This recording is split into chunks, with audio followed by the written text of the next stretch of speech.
What's up, everybody? I'm Flash. This is One Man's Opinion, the show where we cover just about everything, and today we're talking about Dungeons & Dragons Honor Among Thieves. Now listen, I've been a fan and a player of Dungeons & Dragons for a pretty long time. Since I was about 15 years old, my older brother introduced me to Dungeons & Dragons. It was a really cool moment for me because I kind of got to hang out with him and his friends that were older than me, so I really felt like included in something when I was first introduced. I played with him for a long time and then set out on my own, got some of my friends involved with it. I became a DM and really enjoyed playing D&D for a long time, and only recently, here in the last year or so, I haven't really been able to play very much.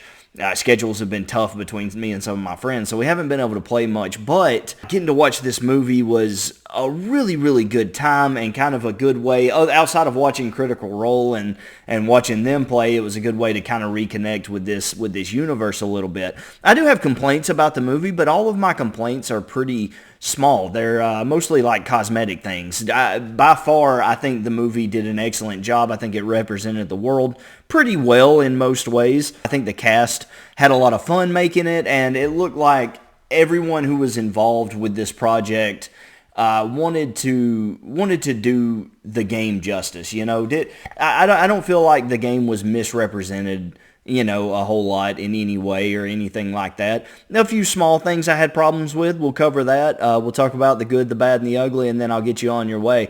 First thing, I guess we'll start with the things that I didn't like. I wish there had been a little bit more inclusivity as far as the different races go. D&D is a vast, rich world with a lot of lore, and I know this is the first of hopefully several movies that could come. You could do movies with entirely different characters and their adventures. You could continue kind of the campaign, if you will, with this group. You could do this a lot of different ways and build a really large, intricate world in this, in these movies. More to the point, I wish that they had included more of the races, certainly among the main cast. It was really kind of upsetting that we didn't have a dwarf, on the main team. I've always been a fan of the dwarven race or a dragonborn. We had a tiefling, but the tiefling just looked like a regular person in basic, theater costume horns.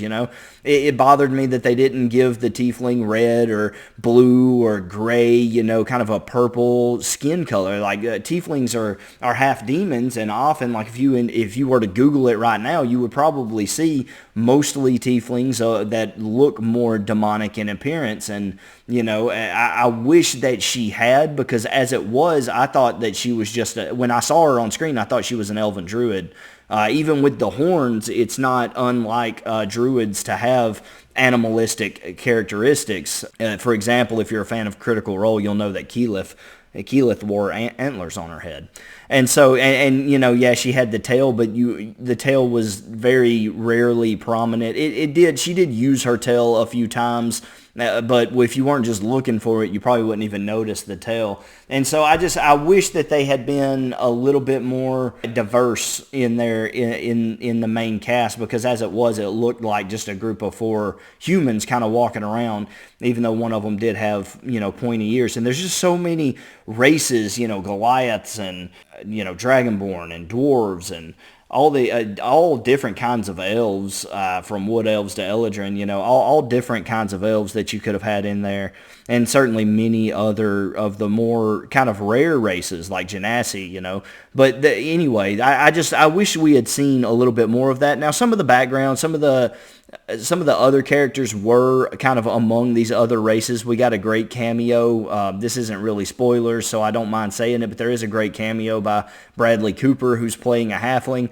And so that was really, really cool to see. Outside of the races, though, they do a really good job kind of introducing everyone to this world, to the Forgotten Realms. They visit a lot of the really popular locations, kind of bring a lot of locations to life, and that's really cool to see. Again, one of my complaints, and again, it's a very small thing, they went to the Underdark. I would have loved to have seen a drow. I think that they really kind of missed an opportunity to bring drow on screen there. But, again, hopefully there'll be other installments of this franchise in the future. We can see more and more of the world and more races and that sort of thing, because that's what I wanted to see, you know. We did get a pretty good handful of monsters, though they didn't fight many of them. The druid turns into an owl bear. You see a mimic, you know, you see a dragon. These kind of things pop up, and I won't talk about too many of the things that you see because I don't want to get into spoiler territory. But you do get a good sense of the world. You do get a good variety of monsters. You do get a good adventure and a little quest, you know, a campaign, you know, and they'll go from one spot to the next, and it always leads to something else. It's very D&D in that it's never as simple as just go get the thing and then come back and win the day. There's always another step you have to take. There's always a villain in the way. You know, it was very D&D campaign in that way. And so I really enjoyed that aspect of it. You know, more than anything, I think the actors had a really, really good time with it. They seemed to really enjoy themselves. The story was a lot of fun, and I've got to say, as far as like individual performances go, obviously Chris Pine was really, really good. I had one complaint with his character, and that's his bard really never.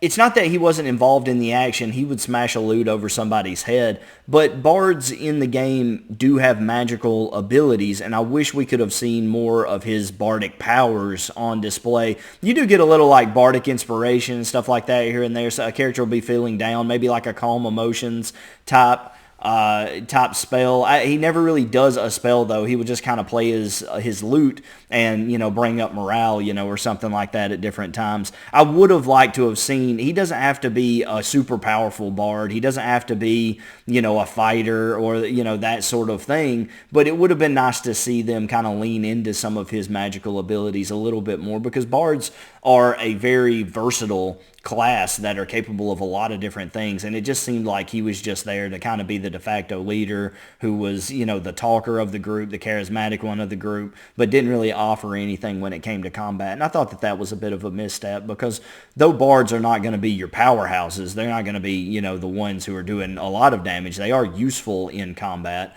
And they made him useful in combat in certain ways, but I just wish I would have seen, you know, more of the spells and stuff like that from him. On the subject of spells, you do get a lot of different spells that are directly out of the playbook, though, or the player's handbook, so I thought that was a really cool nod. Again, they took good care of the franchise. They took good care of Dungeons and Dragons, and they were careful to add a lot of different stuff in there. From the books, from the games, popular spells, that sort of thing, they were all there. So everything that you kind of would like to see in D&D, I think you got enough of it that it was like, okay, this was a good first attempt. A moment ago, I was talking about individual performances, and I would be remiss if I didn't mention the barbarian of the group. Michelle Rodriguez as Holga absolutely crushed it. No pun intended. She was an absolute joy. And all the cast was. They all had their quirks. They all were enjoyable. You know, there's a lot of laughs throughout the movie. There's a lot of good comedy. It's very Guardians of the Galaxy in the way that the group kind of plays off of one another. That's the kind of vibe you get from the group. But I thought more than anybody, Michelle Rodriguez really stood out. She really dominated that role. Love to see her on screen. I thought she was fantastic in her role.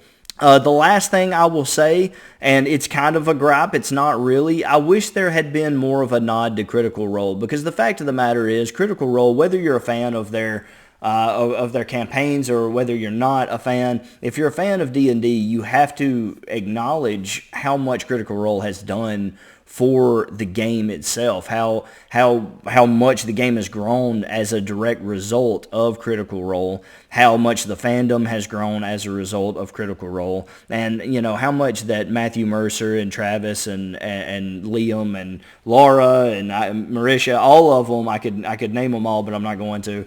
How much they have contributed to the game, it couldn't be overstated. So I wish that we had gotten a cameo from them or from one of them. I wish, or maybe a shout out. You know, the only thing you really get is Fresh Cut Grass, which is Sam Riegel's newest character in Campaign 3. I'm not caught up in Campaign 3, so if he dies or something like that, I don't know it. Don't spoil me in the comments, but Fresh Cut Grass is the name of his newest character in Campaign 3, and so they use prestidigitation, or I imagine it's prestidigitation, in the movie a lot, and he's making the scent of fresh cut grass a lot, which is a call out to Sam Riegel's character for sure. But other than that, you don't really get any call outs to Critical Role. I thought it would have been good for them to have had a cameo or something like that somewhere in the movie, but they didn't. Not a huge gripe, just small things. Like I said, all my complaints of this were very, very small, little opportunities that I thought that they could have capitalized on a little bit better, but kind of missed. All in all, though, it was an excellent adaptation. It was a really good, well thought out story. They put it together. It was a lot of fun. I had a great time at the theater, and I think my fiance, who is very, very new to D&D and has only played, a handful of times, I think she enjoyed it more than I did. And so you don't have to be, and I think that's where I'll kind of end this with this final thought. The great thing about this movie is it's a good enough time that you don't have to be a fan of D&D to enjoy this movie. So whether or not you know a lot about D&D or whether you don't know a whole lot about D&D, I would say if you're looking for just like a good time movie, something to just go to the theater, laugh a little bit, watch an interesting story with some interesting characters, learn a little bit about a new world, a new universe, I would say that D&D or Dungeons and Dragons Honor Among Thieves would be a great choice for anyone to go see in the movie theater. All things considered, I think they did an excellent job. I'm giving Dungeons and Dragons Honor Among Thieves a 92 overall. All right, let me know what you thought about Dungeons & Dragons. If you've seen it yet, if you haven't, let me know in the comments below what are some things that you're looking for in the movie. When you go to sit down in the movie theater or at home when you finally get the movie on DVD, what are some things that you would like to see on screen? Let me know in the comments below. If you have seen it, let me know what you thought about it. Did you think my review was wrong? Did you think it was bad? Did you not enjoy Dungeons & Dragons? If that's the case, don't get mad about this review. Remember, this is all just one man's opinion. Thanks.